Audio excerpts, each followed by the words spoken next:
Good afternoon, ladies and gentlemen, and afternoon especially to those who follow us on monthly basis.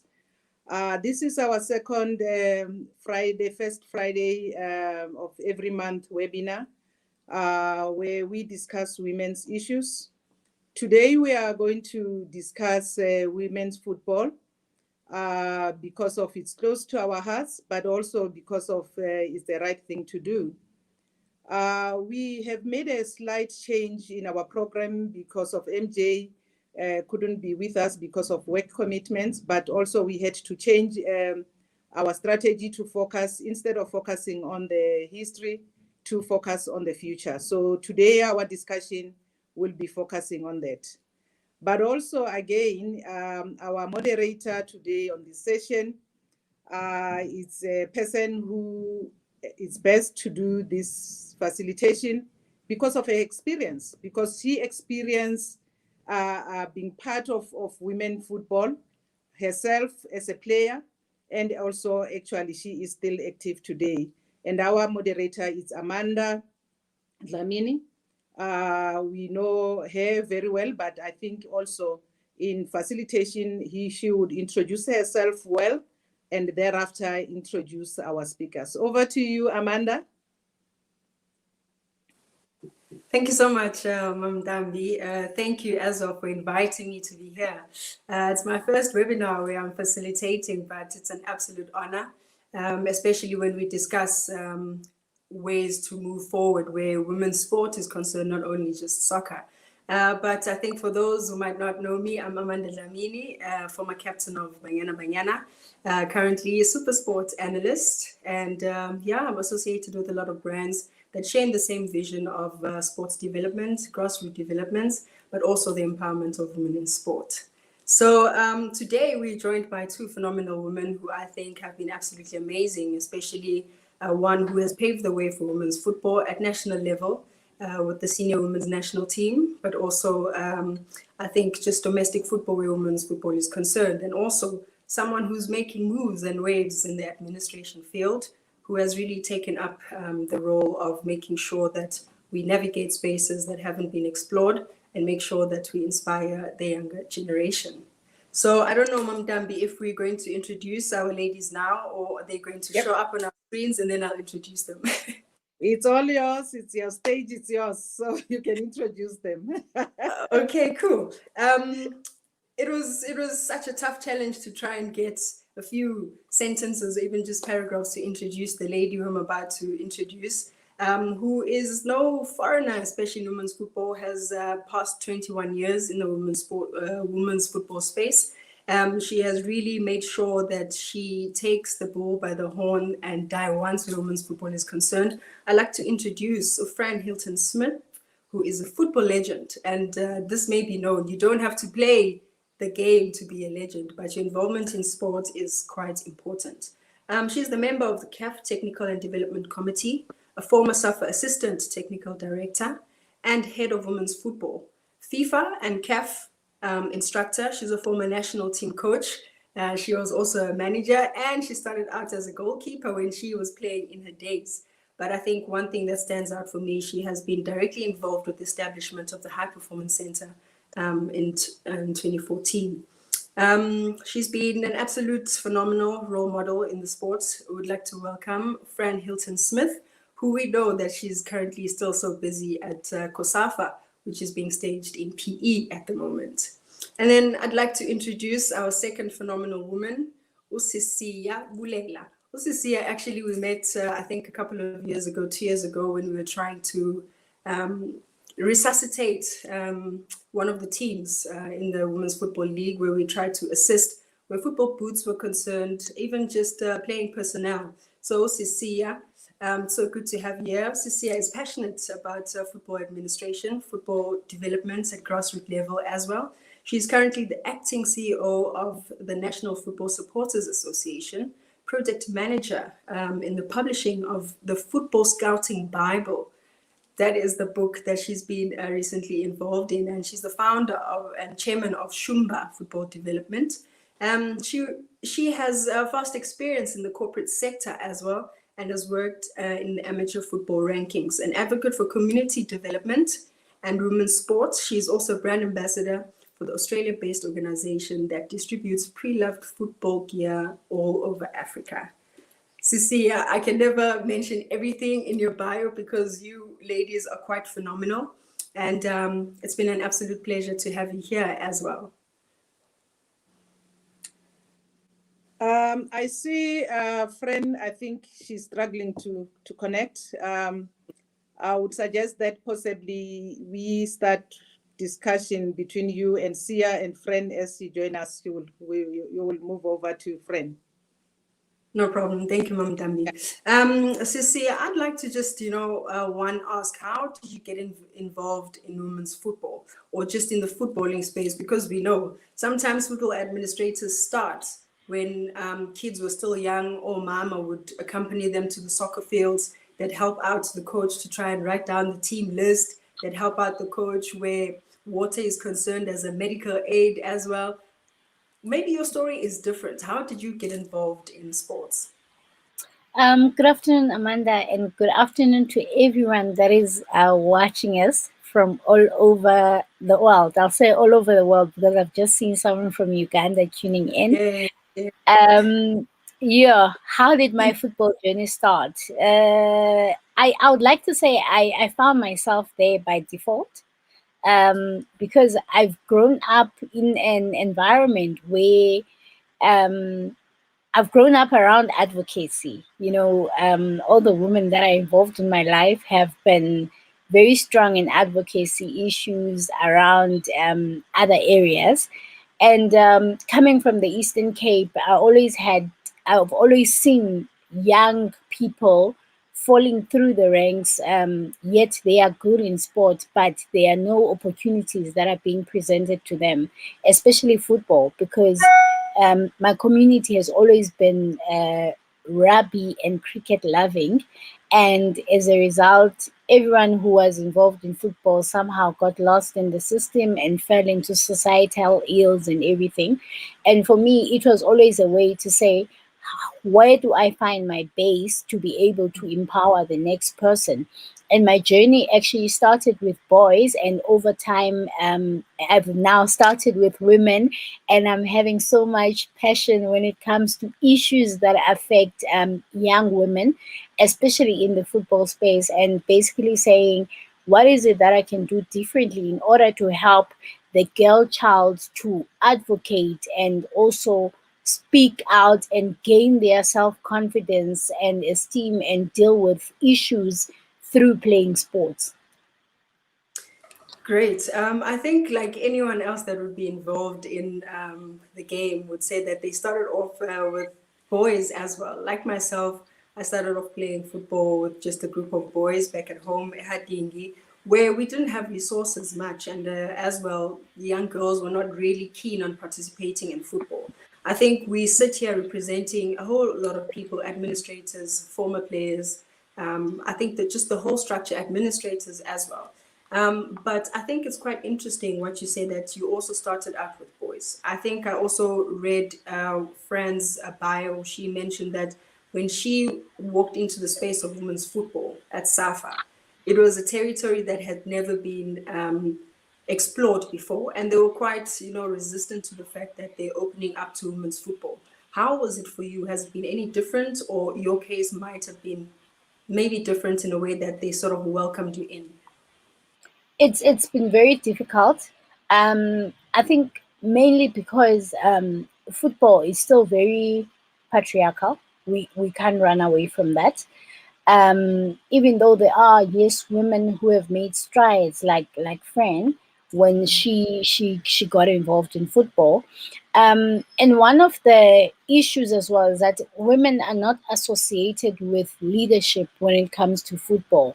So if you then say you are in leadership, you are automatically boxed to say you should be doing women's football.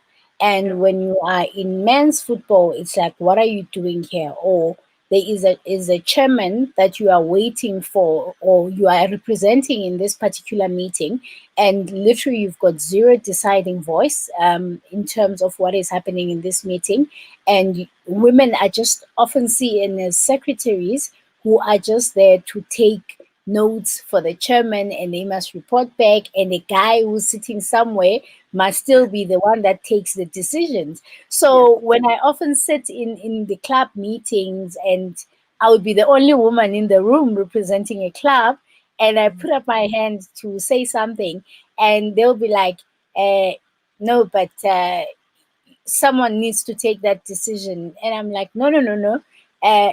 When people say Siabulela, they expect to see a man, because in my culture, my name is associated with males. So when I say, no, no, no, I'm Siabulela, then it's like, what? It's you, you know?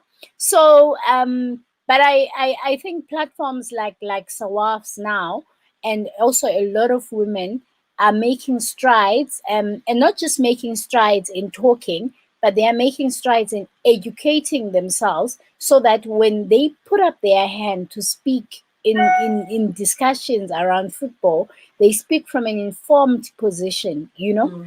And at the same time, we are not saying we are taking out the ones who are not educated, because also there are some people who may not be strong academically, but have got so much to contribute to the game. Yeah. Now, I think one thing that I pick up from what you've just said is that you talk about the association. You also talk about, I think, in the bigger scheme of things, the representation. And I think for me as an athlete as well, it used to really frustrate me that if we had challenges that we came across in the national team setup, those challenges, we had to go about them ourselves, representing ourselves, giving ourselves that voice. But sometimes it would not be heard, because our first priority as an athlete is for you to focus on the game. But I think the biggest letdown, and maybe things have changed, and this is where you might come in, I think, as an administrator to enlighten me, in saying that women's football does not have leadership. Women's football does not have an association where we know that it's Amanda or Sia. This is where all the problems of women's football are directed to. These are representatives of women's football. But I think at the moment we are still singing different tunes, or the same tune, but standing alone independently. How do we go about making sure that we have a structure, or a representative structure, that is going to handle women's football affairs? I think, Amanda, it first needs to start. We look at and say, where do we come from?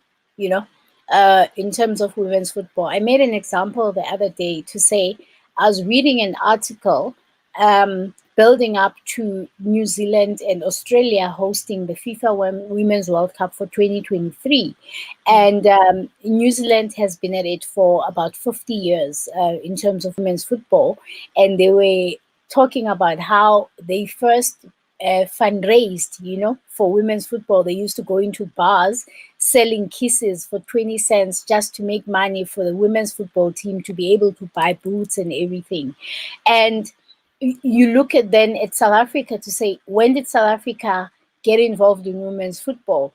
I remember a story friend relayed to me one time to say there was a point where you guys used to play with the men's kit, you know, and for the longest of time, they even had to fight to just get the women's cut of the jersey, which is still the same story if you look at professional football now, that when jerseys are made, somehow the women's cut becomes like an afterthought, as if women are not spending the same money to buy jerseys and support and rally behind the teams.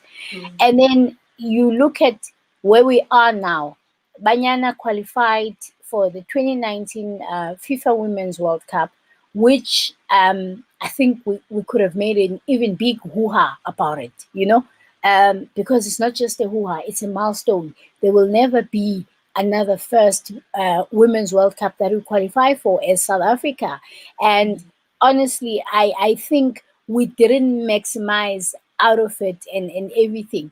And I think just to so that I'm not long, I think Fran has come in and she's going to give us that nice history in terms of where South African women's football comes from and where we are now. And we can look into where we are going and be able to measure to say in the years that we have been active in women's football and Banyana winning COSAFA, which is at I think 4 times or 5 times in a row now. Are we making progress? Are we where are we? No, I hear you. I hear you, and hopefully Frank can join us soon so that she can She's also. yeah. Sorry, I'm Fran. in the show. I'm just battling here with the Wi-Fi, but I'm here on my phone. Welcome, Fran. We thank COVID that the likes of you as well can get on this technology and everything and joining us. Yeah, this is true. So maybe Sia, we can just continue until Fran settle down a bit. But then, Okay. what is the way forward in terms of building a structure that female footballers can always go to and cry and give their grievances or compliment or be encouraged by? Because in most cases, even when we go to bigger tournaments or games that we play locally, it's always just SAFA representatives that are there, but there is no union maybe or representative of women in sport. Amanda, I'll try sum it up, but break it down at the same time in terms of my understanding from an administrative element. Yes. For starters, I do not know. Maybe a friend will be able to shed some light because maybe my information might be outdated. For starters, we had within the association, we had friend who was running women's football. I don't know since she retired if we've got anyone running women's football within the association. Two, by now I think we should be at a point where we are having a women's football department within the association, right? Not just one person that is dealing with women's football, but rather an entire department that has got different structures to be able to deal with women's football. If you look at the latest FIFA handbook solely on women's football, I know that we've got Vision 2022 when it comes to SAFA. My question is, do we have a separate strategy, a complete strategy with an implementation plan on women's football? And I'm talking women's football. FIFA handbook says women's football is not just your athletes. There's about 5 core areas that we should be focusing on. One should be club licensing. 2, in no particular order. 2 should be women leadership. 3 should be administration and governance. 4 should be coaching. 5 should be refereeing. Now, when we measure these things, we say how many coaches are even in the professional league coaching men in the 32 teams that are there between the PSL and the Great Africa Championship. How many women that do we have that are coaches in the changing room? How many women who are sports scientists do we have in the changing room? How many referees have we developed in the professional setup? We know of Akona because she's been pushing herself and everything. But people like her, are they even getting the necessary support to be able to even mentor other young women to want to go into refereeing and everything? Because some of them, we get scared by the challenges that we are facing. In terms of administration and governance, where are we, in terms of governance and administration? And some we can attend courses, we can go to trainings and everything, but has the ground been leveled for us to be able to get into those spaces and be able to take women in football to the next step? And you listen to my choice of words. I always say women in football, because when I say women's football, people automatically assume that you are talking about players only, And I cry, and it becomes so emotional for me that in 2020, our athletes still cry for their pay, And yet, when it comes to the men's game, you look, I've been exposed to the men's game. I look at what is happening, and I always say sometimes we must take what is happening there and make sure that those wrongs that are happening there don't happen in the women's game, or the right things, we can take them and be able to carry on with them. Like with the men's game, they never really cry about their payments and everything. But with the women's game, we cry about payments. We're still crying about equal pay in 2020 for women's football. But also, I'd hoped the introduction of the National League will help take women's football to the next level. But at the same time, I think without the strategy and the implementation plan in place that has got clear timelines and timeframes, we will still continue to struggle to bring in sponsors to the women's football game, to bring in people to support the game and everything. But at the same time, when it comes to FIFA, we can't really say we don't have the money. It's a matter of having a clear strategy as a country so that FIFA can be able to support those activities and those initiatives to be able to grow women's football in South Africa. Yeah, that's quite deep. Fran, just to welcome you to the conversation. We've read your biography, everything of yours. But I think just for the interest of the people who have been here and following the conversation, I'd love for you to pick up where Usia just left off. But we were just trying to navigate the space of representation where women's football is concerned. Where do the athletes, where do the administrators, who do they report to? If it is that at all, we have a strategy plan moving forward as to how women's football should be navigated. But you probably have the backstory. We are probably getting the end part of women's football. You have been through all the struggles, the sacrifices, you've had to persevere.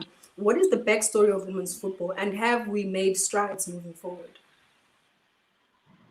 Well, I think, as has been said, there's been a lot of struggles in women's football. I think right from the beginning, we've had struggles. It's been an endless struggle, which it really shouldn't be. It should be a norm now that women's football is just part of the mix. But even when I started back in the early days, the 80s, 90s, when we first got affiliated to SAFA in 93, we will always seem to be struggling for recognition, for kits, for money, for whatever.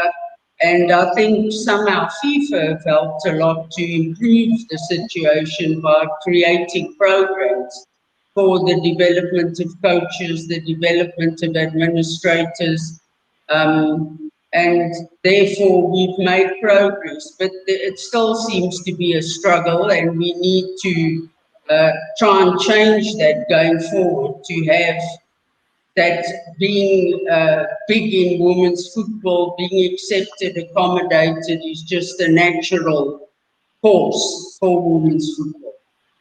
Yeah. So once upon a time, you were also the president of the South African Women's Football Association. Sorry, say that again. I'm saying that once upon a time, you were the president of South African Women's Football Association, where you and the likes of Mary-Jane Sokhela, Dora, Carol as well, Emmy Kaseleti also, you guys would work around certain strategies of how it is that you'd navigate spaces for Ibanyana, even though they were not provided for, whether it was a means of getting them kit, whether it was a means of getting them transport to games or whatsoever, but there was some sort of, or some form of structure that I guess then would represent women's football. What happened to that organization, and how can we get back to that? Well, that for me was still the good times, where we had our own association, which was affiliated to SAFA, which was the rule then, you had to affiliate to SAFA. But I think when we ran as our own independent body with our own structures, our own monies, our own development, we really ran very well. And I think we were then forced to affiliate to SAFA in 93. It was the FIFA ruling, and things became very difficult because we lost our independence. And I think that somehow we need to get back to where the women have dependence. FIFA passed a ruling then that all women's football needs to have a standing committee, which we then did, which helped a bit. But then we didn't have people on the exco, women on the exco. But then that changed and we had a number of women on the exco. But then that committee, that standing committee was dissolved for a number of years. But now we have a women's committee. But we need everyone to be more forceful. And as Sia said, I've left 18 months ago. There's no one to replace me. And we need to have a head of women's football. We need to have a women's department where you have different women in charge of every aspect to ensure that we can develop the game, because the women are very successful. They've been to the World Cup, they've won the SAWASF 3 times. They've made their mark, and I think they need more respect going forward, the players, the staff, everybody. Yeah, now just moving forward, I also noted that where corporate is concerned, you also sort of have your feet firmly grounded there. And I think, Fran, you'd agree that it's been quite of a tough journey navigating that space as well of sponsorship. And when I was playing, a few officials would come to us and tell us that the reason why you guys can't get sponsorship is because of the way you look, the way you behave, and you have to make sure that you qualify for bigger tournaments so that you get sponsorship. So what we knew that we had in control was our performance on the field. And we made sure that we tried to qualify for bigger tournaments, but still, with qualifying for bigger tournaments like your Olympic Games and your World Cup, we still stand as a national team or women's football structures, like we said, because we're not just speaking about the national team, but we still stand as women's football unnoticed and probably have no sponsorship. How do we navigate the areas of sponsorship, leading from administration all the way to the national team setups? Well, I think from our side with the sponsorship, you need to attract the sponsors. And I've never understood why we don't have more sponsors in women's football, because the girls are doing so well. They qualify for every tournament, they're finalists, they're winners. So for me, it's very sad that big corporates don't come forward and sponsor women's football. The National League is struggling. It really is life or death for women's football to get sponsors in. And I think it's up to the administration also to be sourcing sponsors, to be going around and asking people to come and sponsor women's football to a much larger extent. I mean, I remember when there was still school football, SASFA, they had 9 sponsors for the boys, McDonald's and Danone and what, and the girls' soccer had nothing. So it really needs to be prioritized, and it should be 50-50. I remember once when I think it was APSA came as a sponsor, when Vodacom, SAFA said to them, well, if you're coming for Bafana, you have to take Banyana. So even though we were a second thought, we still got part of the sponsorship, and that should still be our team. Yeah. Sia, I think just to yes, just to add on what Fran is saying, yes, our girls are participating, our girls are doing well, but one thing we don't see is active participation in school sports, and to some extent, I think school sports is dead. Let us be honest about that. And I always say, for me, the winning formula for women or girls football at grassroots level is to have school sports active, because through school sports you can actually you have GBV. Our hashtag today is hashtag no, say no to GBV. Now, our girls stand a high risk of having to travel to a training ground to train and then travel home, as opposed to if school sports was actually functioning the way it's supposed to function, then the girls would come out of school, train at the school, and then go home. The coach comes to them if it's an external person. But then again, that's where you need to address the issues of coaching as well, because in only in South Africa do you see coaches who have got a history of domestic violence and all these charges, rape and whatever, still coming in to work with kids. And we don't go through a proper vetting of coaches who are involved in the game to say, are we putting our kids at risk and everything? And some of these kids, these are conversations that we need to have. Some of these kids actually don't talk about the violation that they have got to go through in the hands of coaches. And we're talking about girls. Boys go through it, but it's even worse and it hits home when it's girls. Now, when we are coaching, and if I recall correctly, during the era of Fran, they have a certain number of women who had their CAF B license and their CAF A license coaches. So we shouldn't just be coaching and getting coaches to be qualified, but we should be ensuring that these coaches they don't fall through the cracks and get lost in the system. I know of one, the lady who was coaching Platinum Stars in MDC, and after Platinum Stars was sold, it's like she sort of got lost through the system. And instead of us having more coaches, even if it's being assistants or being part of the technical team at professional level, we it's like female coaches are disappearing in the system. But the plan is there. If school sport was functioning, these coaches would be able to coach our girls through the schools, and we should be having competitive leagues for girls football in the LFA, in the regions, and in the provinces, building up to national. Because then, how do our scouts go and scout if we actually don't have proper functioning structures? So we can cry and say the girls don't get opportunity and everything. But ultimately, the national team coach and the different national team coaches should be relying on some system. And all of this that I'm talking about all goes down to strategy at the end of the day. What is our strategy? What is the head of women's football doing to ensure that we grow women's football in the country? And that's a conversation for today. And it starts with school sports. It goes with having competitive leagues. But in the process of us growing women's football and having our kids grow, we should ensure that we are able to protect them against the societal ills that are there. We can't run away from those. Why corporate is not sponsoring?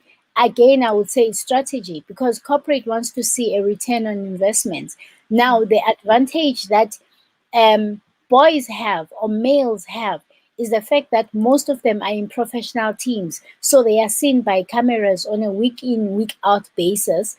And when they rock up at national team, it's not a new person that we've never seen anywhere, that our brand, we don't know how our brand can be associated with this person.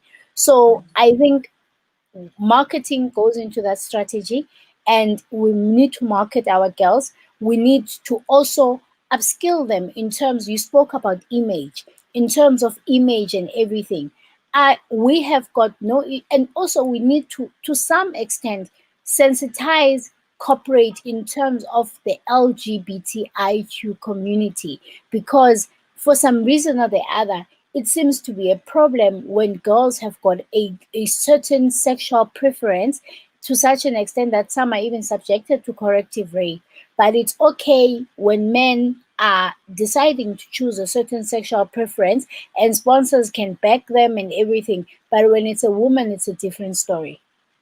100%. And I think it ties in with the concerns of gender-based violence, because it's not just only the physical, but also the words that are exchanged. Hey, you look like a man. But what am I supposed to do? Because I have to train. I'm an elite athlete and I have to look the part. So it becomes such a difficult problem. But I think what I've been taking out from what you're saying, Sia, is maybe the recruitment criteria, even just from the schools league, the structures of the schools leagues, but also from the coaches aspect, Fran.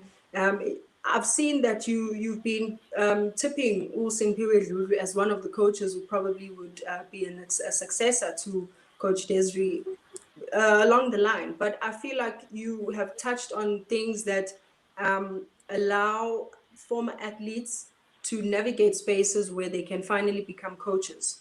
What is the criteria in the coaching element? How do you recruit those coaches? How do you identify talent enough that would take women's football further at national level? Well, I think to follow up what Sia is saying is when I first got into SAFA then, back 93, 94, there were a lot of changes and many of the teams were run by men. The coach, the manager, everybody was a man. And I encountered some serious problems, I want to tell you, with managers owning the girls, trading them with each other. It was quite shocking. So I made it a mission of mine to develop women coaches and women administrators. And I think I've really tried with that. We've got 27 CAF A women coaches, which is the most in Africa. All the national teams are coached by women and the assistants, so it's a big step in the right direction. And I also managed with the assistance of FIFA to conduct 3 FIFA administration courses in South Africa to develop team managers, administrators in women's football, because at the end of the day, it's women's football and women should be empowered in the sport and taking control. That's just how it is for me. And I think I've tried to be successful. The High Performance Center also, which I started 18 years ago with Ria was involved with me, has developed better players, has developed educated players like Simpiwe Dludlu you mentioned, who came through the HPC, Captain Banyana, and has a sports science degree. So I really tried to ensure that girls have a career after football by studying, going to school. Education is a priority. And of course, now that we've made our mark in world football, we have 19 players playing professional, 13 of them are from Banyana. So now women can make a living at football.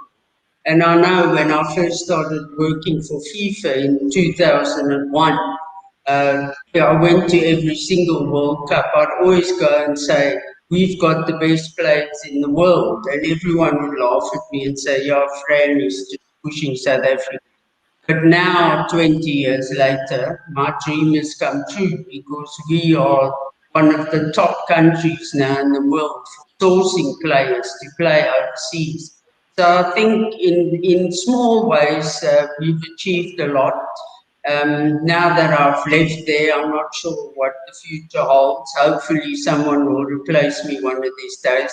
But we need to keep the momentum going of developing women in women's. I think I interact with a lot of former Banyana players as well who are considered as legends. And I think the biggest concern is that some of these retired players sort of fade also. They fade away in the systems once their playing days are finished. Everyone just seems to forget, but they are in the coaching structures that like to pursue certain different administrative positions. But how do they get into that, Fran? I know that some comms are always sent through Twitter, Facebook, and everything. But I've heard a lot of former Banyana players who say that no one communicates with them and they've been forgotten by SAFA. How do we get those former players involved yet again in administration or even in other spaces where football is concerned? Well, certainly what I made my priority when I started with the coaching and the administration was to identify former Banyana players. And I think all the coaches there now were former Banyana players. Desiree Shorty, Jabulani Baloy, Lucinda Bowers, they all come through the ranks. But one thing that the women out there must know, and coaches, administrators, is any coaching course that is held in South Africa is supposed to have at least 40%, if not 50%, women representation. This doesn't happen. It was a continual struggle of mine, to such an extent that I started having women-only courses to get the women going. And in fact, all the 27 cafe, many of them are pumped through doing courses just for women.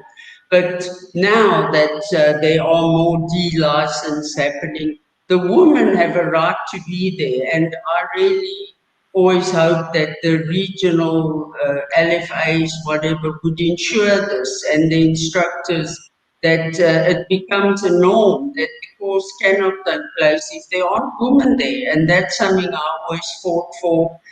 It's been difficult, it's still difficult, but I'm hoping that we get some more courses just for women, because we need to keep empowering our women in administration to get, I mean, like for instance, a player like Lydia Manyapaya, I got her into managing, she was the Banana team manager.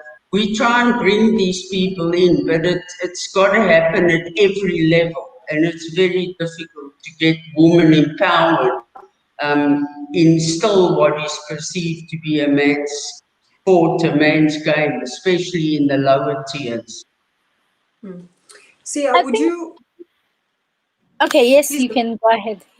No, please go ahead. Please go ahead.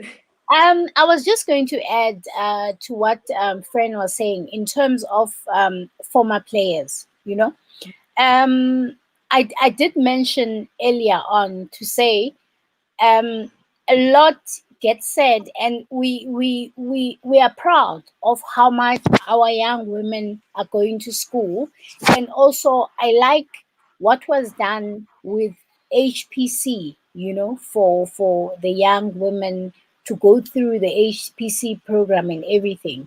But then again, if we had strategy, a proper strategy in the country in terms of women's football, we should also not take out of the system the ones who are not gifted academically. With me, I like making examples about my own personal experiences and the things that I've seen either at my kids' school or what. But I always say some people, and this is what we don't do. I've seen it's done at rugby, you know.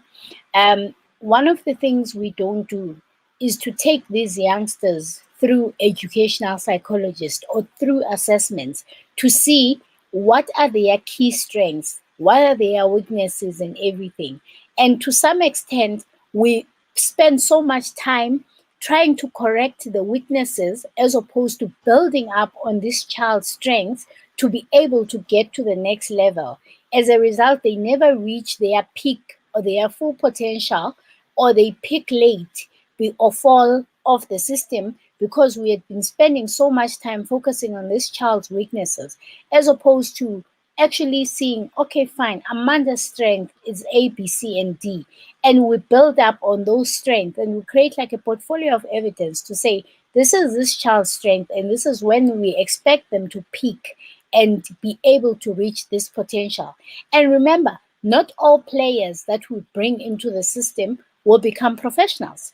We also need to be realistic and be realists in terms of what is happening. You have a team of 11, maybe 3 will be stars, but the other 8 are here to support, and the other 8 could be developed in other areas to be able to also reach their peak and their potential. And these things could also be addressed. The issue of a football department could be addressed through also having proper succession planning. There's things that the likes of Fran did. We've got the likes of Nomsa Mahlangu who are there in the system who are doing wonders for university sports and everything. You've got your Lydias, you've got your shorties that are in the system now in terms of coaching. You've got your Akona Makalimas. The list is endless. We've got you, Amanda, who has played and developed herself into the media space now. But what is the proper succession planning for all these areas for our women in the game. Men have got a masters league for the former players, and that's how, to some extent, you can say you've got your database, because these people meet every Sunday. They are able to connect with each other and be able to talk and even open up opportunities for others. But in terms of women's football, do we have a database for these former players? Do we know how we can do skills development? Because some may not be gifted academically. Some could have made the best players, but will never make the best coaches or the best administrators. But they love the game. What other areas of the game can we develop them into? We can develop them into media. We can develop them to be the best cameraman or the best stadium administrators and everything. So do we have, can we build up succession planning?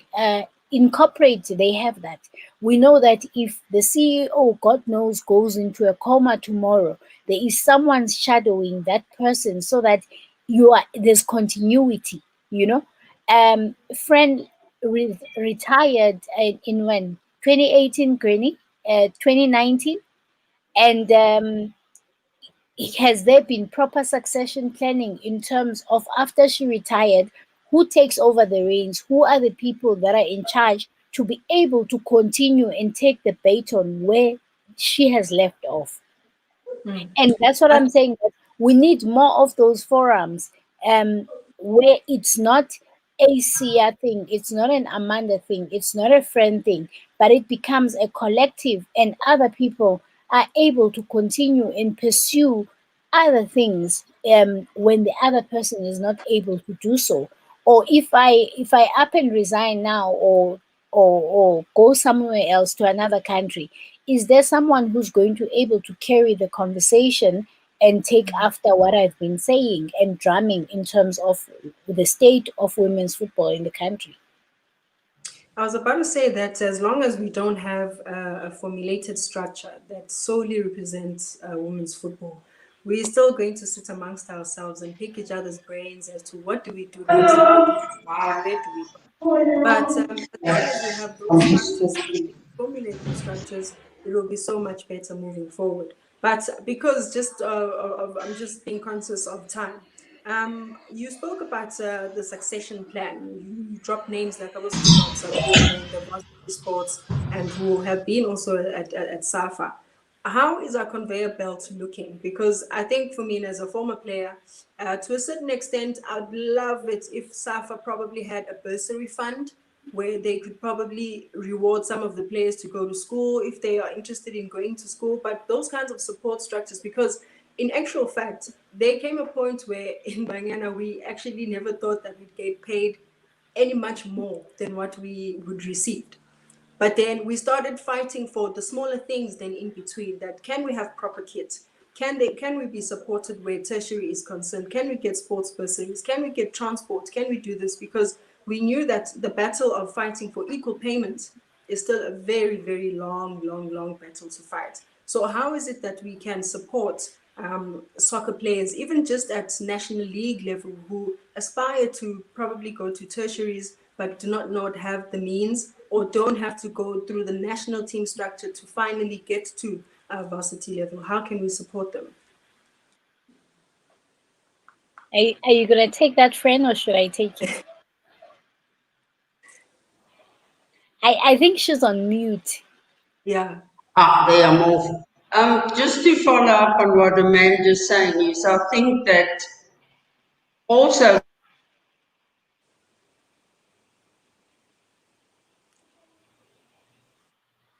You're on mute again, Fran.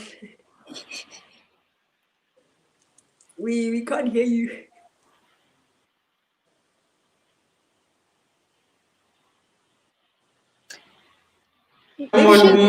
Someone muted me and fired them. What I was saying is, it's also up to Banyana players to stand up and be counted and be forceful. I think I've also had so many struggles with trying to get coaches and women into teams, And especially with coaches, the vision was that all the SASL teams would be coached by women, the regional teams, but often these teams are owned by men, in fact, in the majority.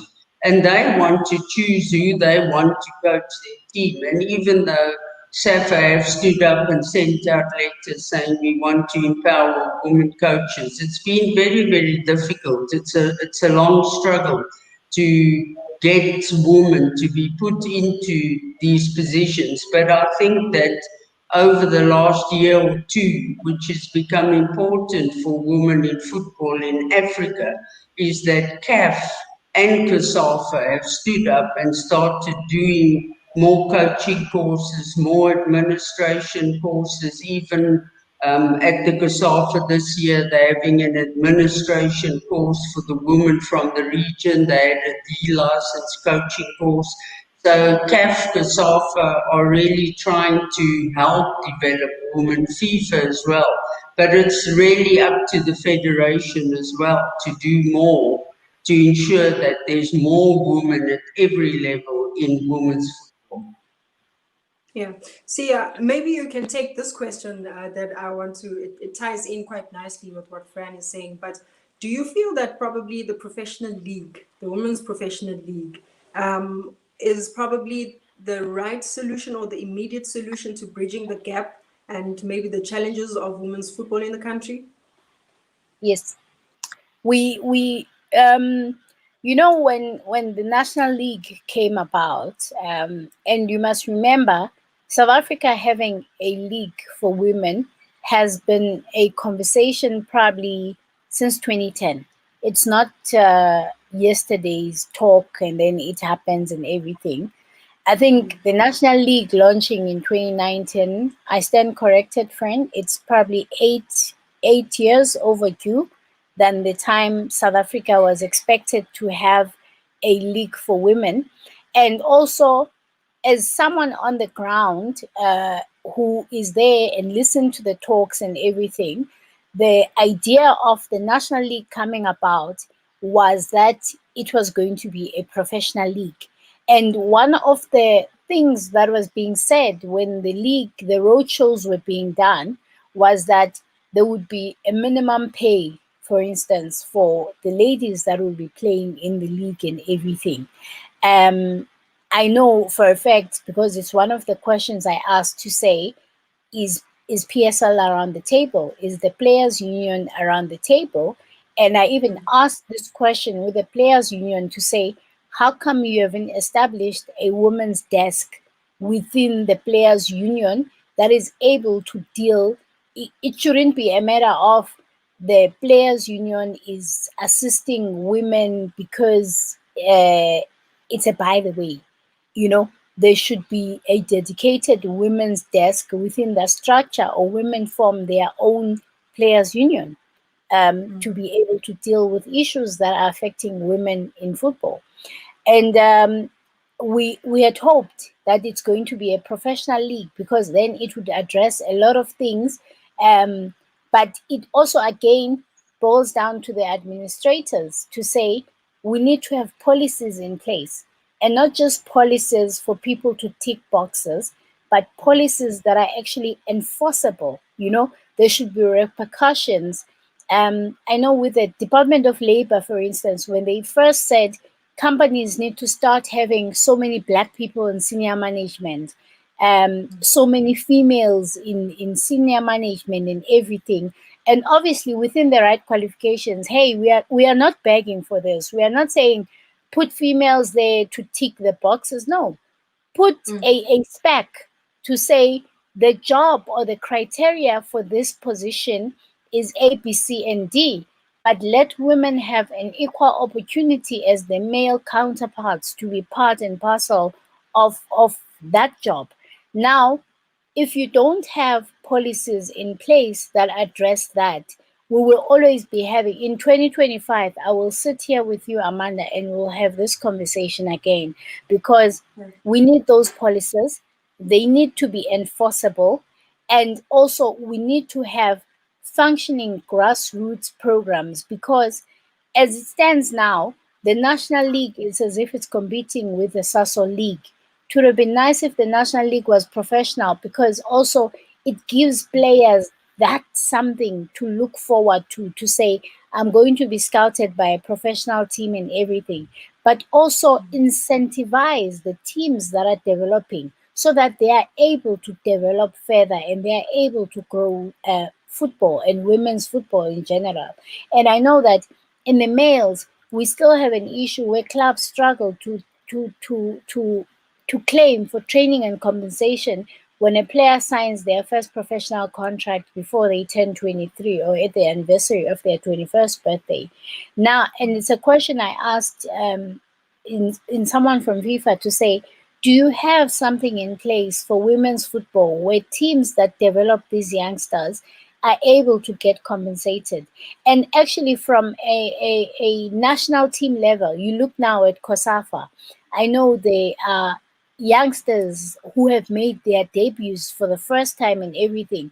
And in platforms like that, even if it's at the South African football level, we should be incentivizing these teams, these young women's teams, whilst we don't have a policy in place, but incentivize these teams like your Durban ladies to say, you've got 2 players in the national team for COSAFA.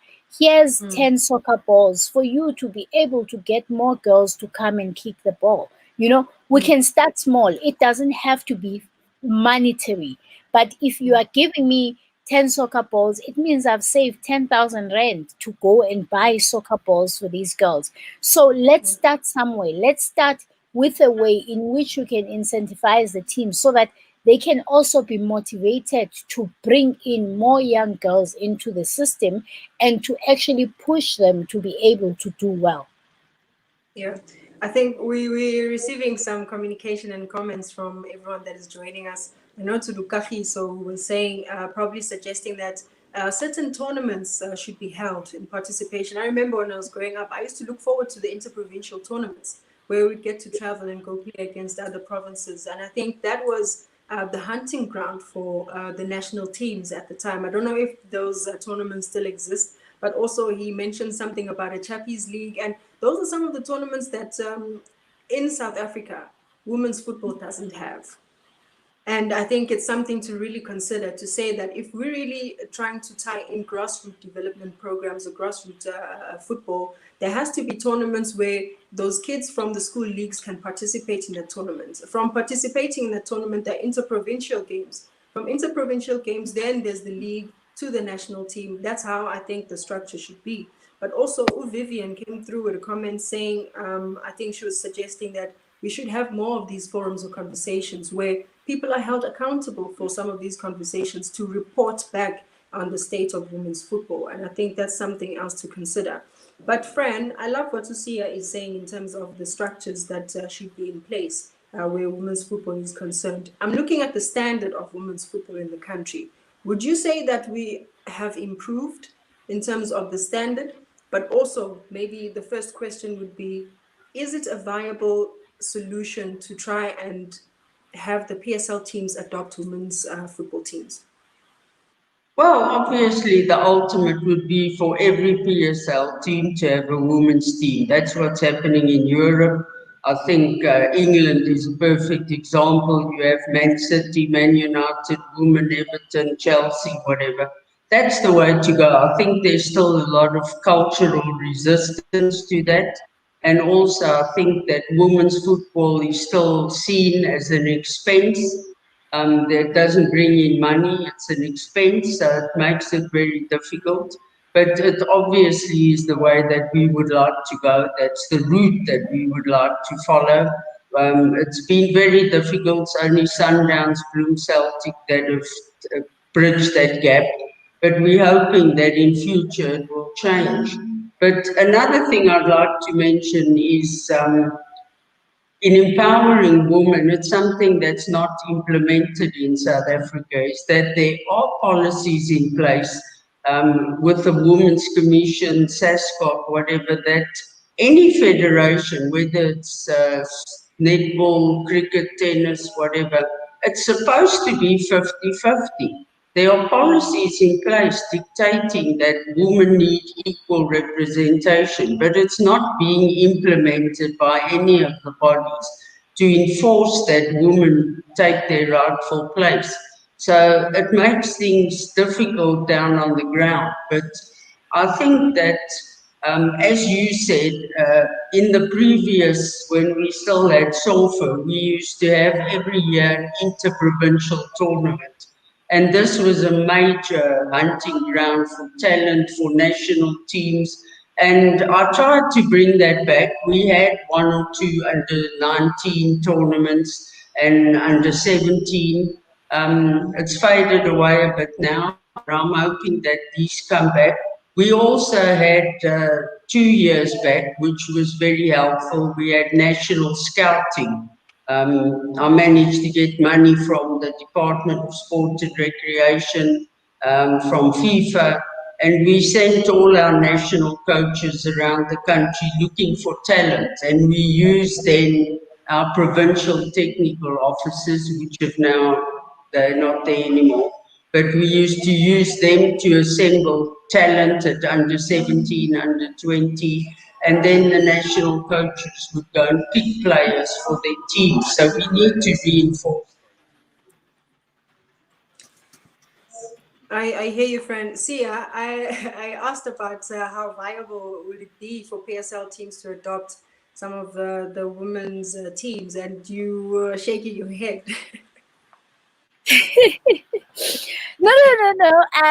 You know what, ne? I was actually just thinking to say, it's all good to say the teams must adopt women's football teams and everything. My reservations in that is forcing the teams to, because they could easily say, we only got involved in football for males, I know that it's been a long discussions even for the teams in professional league to have development structures, through them. And my take, and this is something we always do, when someone passes away, or when a legend passes away, or someone who played the game, then we are going to develop a development structure in that area in honor of this person and everything. And my argument will always be, you go into each community and there's already existing structures, there's already existing teams there and all that stuff. Why not adopt them? Why not give those teams more resources, if you want to call that? Give them resources to say, in honor of this person, we are doing this for this community, rather than wanting to start a new structure altogether, And from an administration element, those are the things that make players hop from one place to another, and then their development never peaks, because something better sort of looks like it's coming, and then they hop from where they were being trained to somewhere else, and they get there, things are fine for 3-4 months, and then they hop to another place. So these are some of the things we need to put in place, and lock player movements. I know there was a huge crisis because of the way the leagues were starting, Sasol and the National League. And you find that some Sasol teams borrowed players to some National League teams and everything, and now they want their players back, they want the clearances and everything. So you, from an administration element, you need to sort of lock the player movements, because it's not just to be greedy, but also to protect the development of the player to some extent, So that's why I'm sort of shaking my head, because I think players would move just for the name, as opposed to what is being done, and also how it would facilitate and help to assist their development going forward. And I will reiterate the issue of skills development to say we need skills development. We need to partner up with the sitters so that when playing doesn't work out, but you've got something. Because one thing about sports is that it's supposed to teach discipline, it's supposed to teach time management, it's supposed to teach a whole lot and develop a whole lot of other areas on a person other than just the playing and for you to score goals and feel good and everything. Self-confidence, decision making, and all those things. Now, when you leave the game, you have got these things that you have taken away: time management, getting to places on time, getting to work on time, and everything. Now you need to be given a skill, whether you are a hairdresser. I know, Fran, you mentioned that you guys used to do that at the HPC for the girls who are not strong academically. We had a separate skills development program that when they get to a certain grade, almost like your TVET, they would be developed in another skill, such that if playing doesn't work out, God knows you have an injury and you can't play or continue playing, but you need to be able to have a future and not be stuck in a dead end environment. And we can say this has been, this person used to be the hottest girl in Kasi, but now look at where they ended up and everything. And also, we shouldn't make footballers depend on handouts, to say now, I know when Portia talks, people will say, Portia talks too much and everything, or Portia does. Too angry, or she's angry. Yes, Portia is angry and everything. Yeah. And maybe to some extent, she should be angry because there is certain skills development that should have been brought into the game so that our ladies are able to live beyond football. Let us start preparing for life after football whilst these girls are still 15, 14, 16 and appearing in the national team and making the headlines and everything. Because like I say, Lord knows, an injury happens and you can't continue. Then what? You're gonna sit at home, we're gonna say issues of mental health. We're already having so much issues of mental health in the country. We don't need additional issues being added on by your inability to be able to do what you were perceived to be good at or to be able to live your life to the full potential.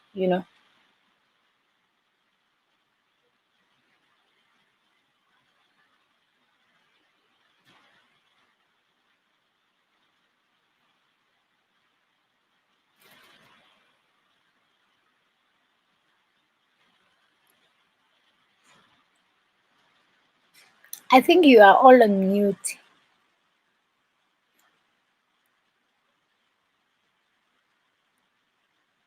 How do we deal with players who, when they finish their career or they retire, they nothing to do and they are penniless?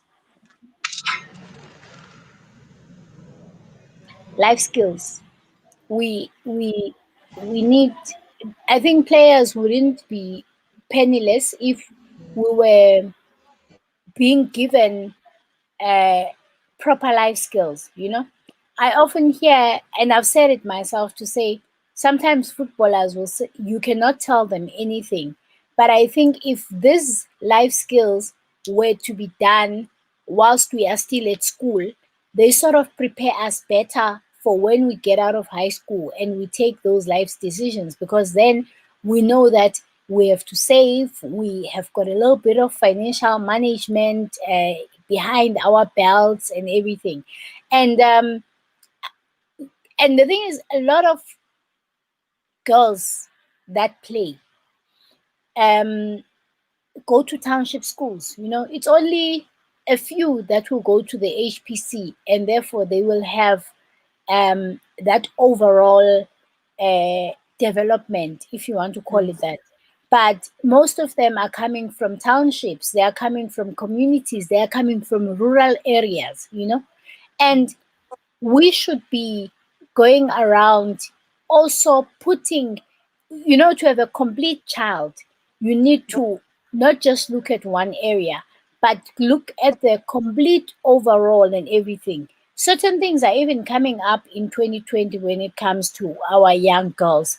Issues of personal hygiene, you know, and people might not see it as a big thing, but personal hygiene is also important. And these are the things we should be teaching our kids, because they might not be taught, but we have got the responsibility to teach them about personal hygiene. Um, we have been running campaigns of sanitary towels for girls.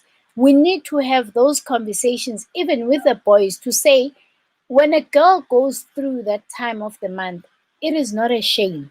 It is a normal thing, because some of them just going through the time of the month, it kills their confidence, you know, it kills everything about them. But those are the conversations we should be okay in having. And the boys shouldn't be making mockery of them, but we should even be teaching the boys to say, give the girl your jacket just to cover herself up for her dignity.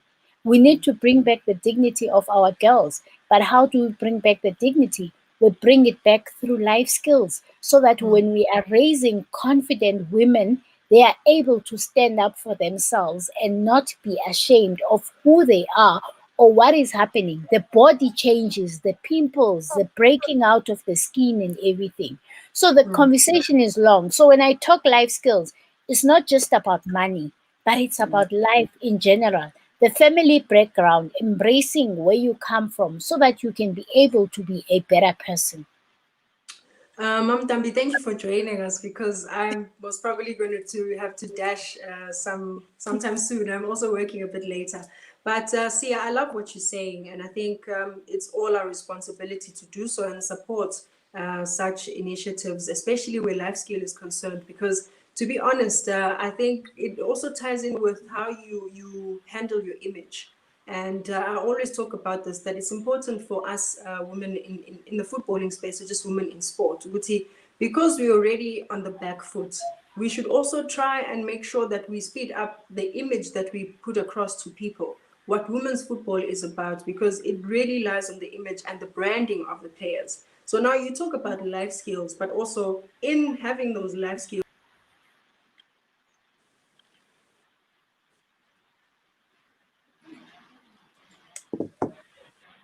She's struggling actually with the connection, because of she keeps on going on and off. And Sia, what's your view on moving now into Africa and our participation in Africa? And I wanted to understand, what's your view on Nigeria being the leading country in women's football, and how do you think we should do to cover up that level of participation, and in order for us to actually keep consistency, because of they've been consistent in leading in Africa. So what is the problem, and how do we counter that? I don't think necessarily it's a problem.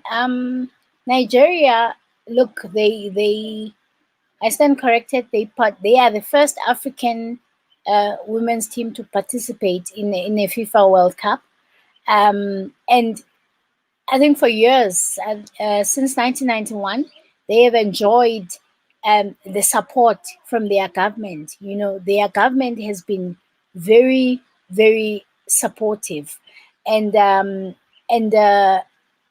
I think we need more support from our government. We need more support from our Ministry of Sports. You know, conversations like the storm that recently happened with Safa and Meriali Dwaba, it's things we shouldn't see happening in terms of South African women's football and everything. Because for me, I look at that situation and I say, it means our voice as women is still being um, uh, I don't know, clipped.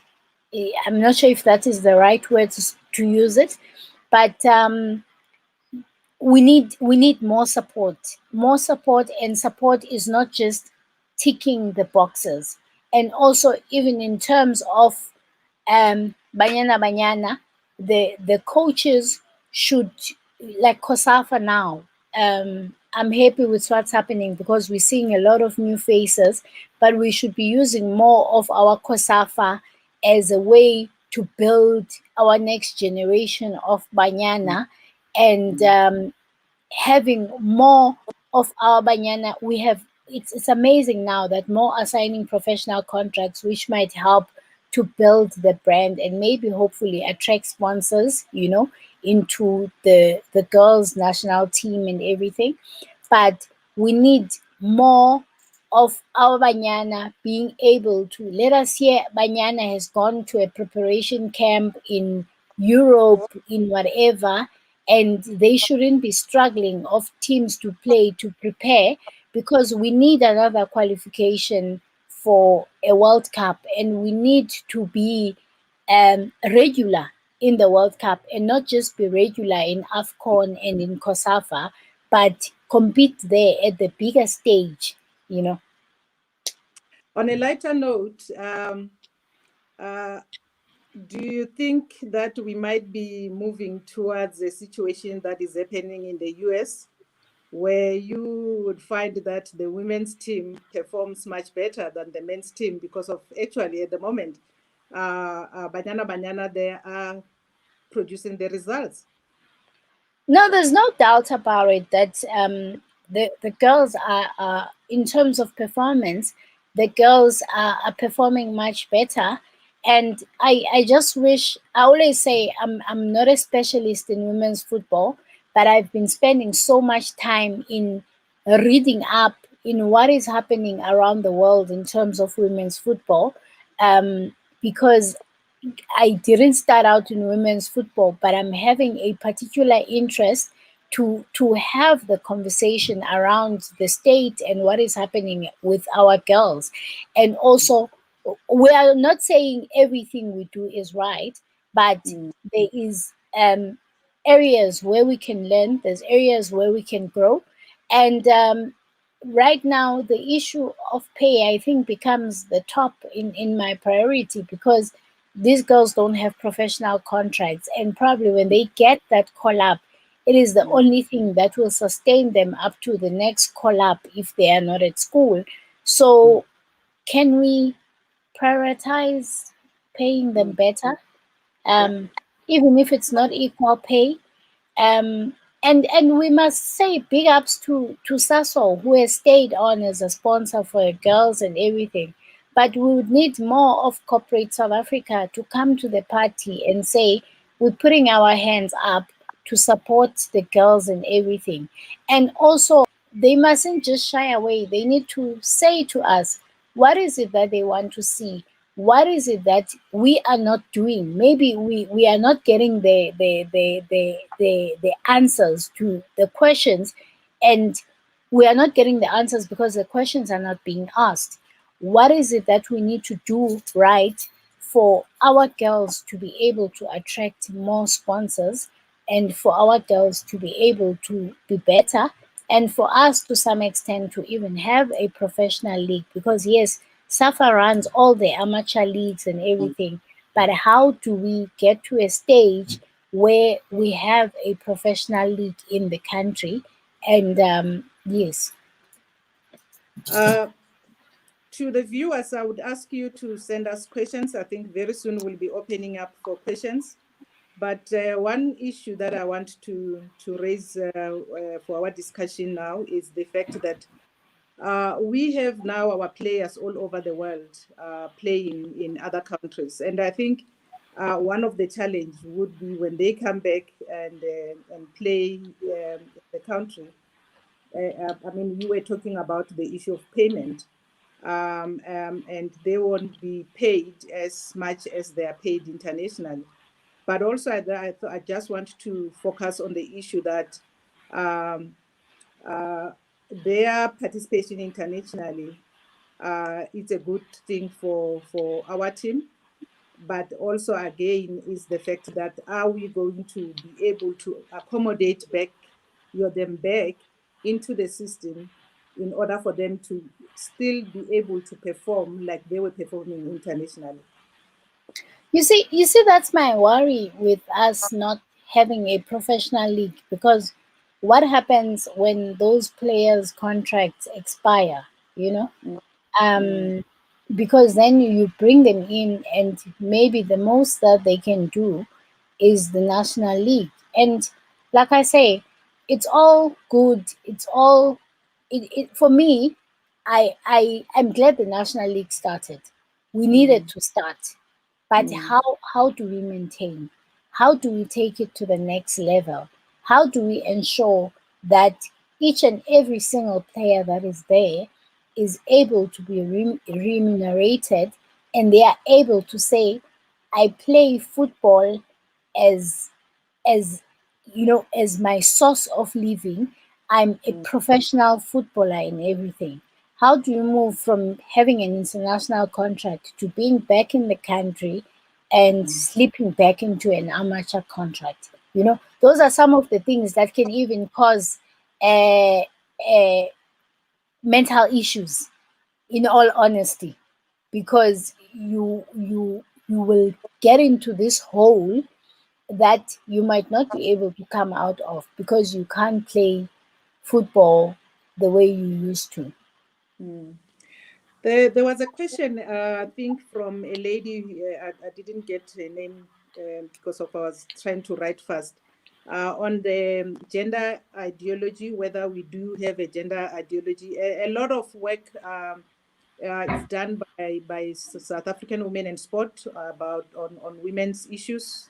And if she is actually having a specific issue that she would want us to address, I would suggest that you communicate with us. Our email address, it's SA Women and Sport Foundation at gmail.com. So just communicate with us and for us to discuss exactly what you mean about your question. Any question from the viewers? How do we rebrand women's football, revive its image, capacitate clubs? Okay, fine. On that one, how do we do it? Sure. What's your view? I'll tell you what my view is. I suppose because Super Falcons, I was involved with them, so I know exactly what happened there, why the club ended up selling and everything. I think for me, it goes back to the issue of having a proper compensation, because a lot of players went through the Super Falcons program and development and everything. And by the way, Super Falcons was one of the teams that used to pay players at amateur levels. They had a payroll. Players were getting salaries and everything. But the sponsor started not seeing value because we because of so many issues around women's football, and they felt that it wasn't growing the way it was promised to grow and everything. But also, money was going out, but there was nothing coming in, not even a beep, to say this player has gone through the ranks of Super Falcons and has appeared in the national team so many times and all that. So that's why I was saying that we need to find some compensation system within the structures. I don't think we need to wait for a FIFA in this one to say, even if this team has had a call-up for this player, this is how we almost like as a show of gratitude for what they are doing for women's football, because I think it will then motivate more people to start putting resources in women's football and start giving for women's football. Like I say, it shouldn't be a matter of ticking the boxes to say, okay, women football, we're supposed to do so much and we've done it, tick, tick, tick, tick. Because if it's being done right, there will be continuity and people wouldn't even ask for it. And I see a lot of people have been asking about the provincial tournaments that used to play. Amanda mentioned it as well. And it is sad because it used to be the ground in which the coaches were scouting, and that's how even some of the players ended up at HPC. They would be scouted through those inter-provincial tournaments, and it sort of gave the girls motivation to push themselves to be in the provincial squad. Okay, it seems as if people are actually engaging and commenting more than actually giving us questions. And I like the conversation because of they are actually giving us a lot of issues that we need to actually follow up after this conversation.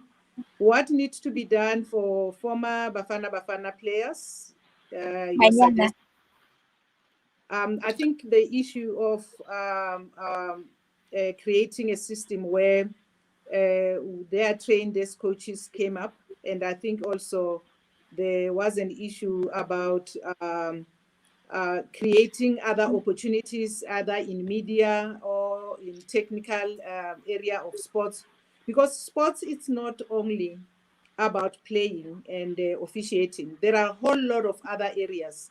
Supersport is having a very good program where they are training a lot of youth on technical area around broadcasting, and I think possibly one of the things that we need to encourage is that there should be possibly a way of creating a database of those girls and actually create again a database of opportunities, so that whenever they say they need something to do, we should be able to point them on which areas opportunities are there. I don't know what's your view on that, Sia? No, it's definitely that's what I said, that we need to have a database for former players, and we don't even have to look far for this. It's literally putting out a call on social media, having them fill out a form to say what their skills are, where they at, and everything, because then you are able to match what a person is doing or where they are, and even the level of education and everything, if there are bursary opportunities for them to study further and everything. So I think the starting point would be to create a database and see where they are, so that you are able to connect them to the right opportunities. And I know a lot of people will say, yeah, former players behave like football owes them something and everything. But also it's like with any corporate, if you have worked and everything, you register in the job opportunity or seeking website and everything, and you say what your skills are and everything. The only difference with this is that it is within football. These are players that played, and we just need to create a database and get them started. Okay, I think it's time now that we should wrap up. And I have to thank, firstly, our moderator, Amanda. She did a very, very good job. And unfortunately, she had to rush to work. But secondly, with you, Sia, you add a lot of value on how to take football to the next level. And thank you so much for your input, and especially also with Fran, who have a lot of history on women's football.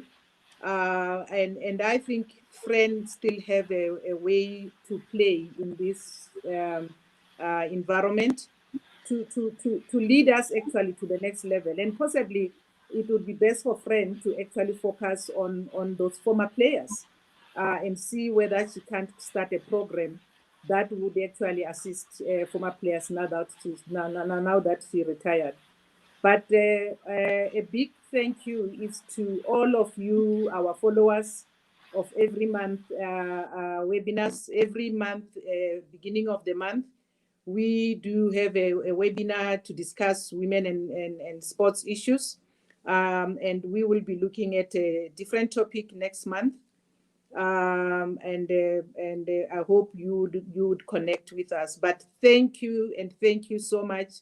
If you need to suggest any topics for us, please send us those topics for us to cover those issues, because it's not about what we want to cover. It's about issues that actually are affecting you and ourselves in sports when we move through this journey on women and sport. And thank you so much, and thank you. And thank you, Naz, at the background in facilitating our technology. Thank you so much.